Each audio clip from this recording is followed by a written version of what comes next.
The burden of buying planes on your own and having them in your inventory was putting a lot of pressure on the financials of the airlines.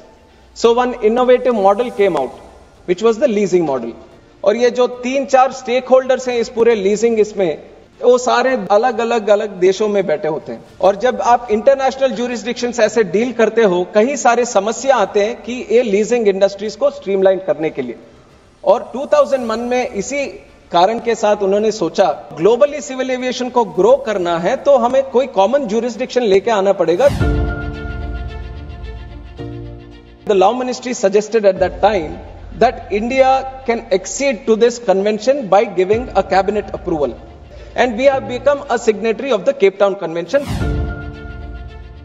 2015 में leasing business भी चल रहा था. Spice jet के पास 2-3 लेसोर के planes आए और spice jet वापस पे नहीं कर पा रहा था उनको. तो फिर लेसोर्स ने उनको सोचा अगर ये पे नहीं कर पाएंगे तो हमें वापस लेना चाहिए प्लेन. तो उन दोनों के बीच में एक एग्रीमेंट था, इडेरा एग्रीमेंट, जिससे कि 5 दिन में वो वापस प्लेन लेके जा सकते हैं. और ये रजिस्ट्रेशन डी रजिस्ट्रेशन जो एयरक्राफ्ट का बिजनेस रहता है वो हमारे सरकार के अंदर जो डीजीसीए है वो करता है.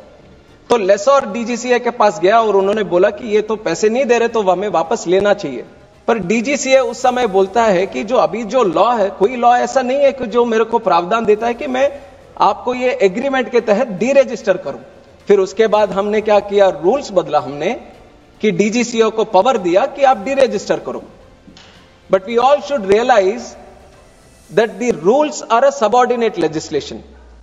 Law always is the primary legislation. So the shakti law के साथ, अधिनियम के साथ जो मिलता है वो रूल्स के साथ मिलता नहीं है.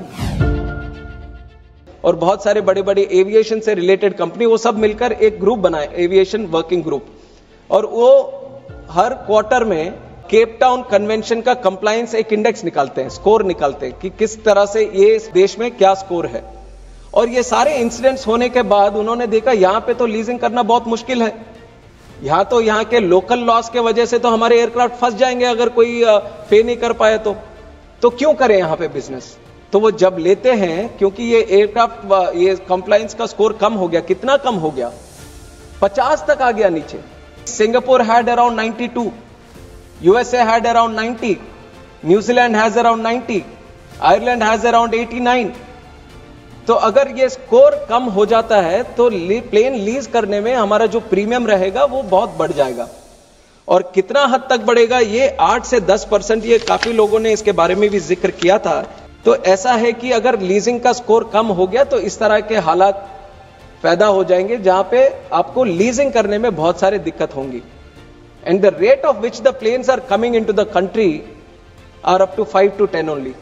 क्योंकि कोविड के बाद उसके सप्लाई चेन के उसके इश्यूज हैं, तो प्लेन बन के आने में बहुत समय लगता है.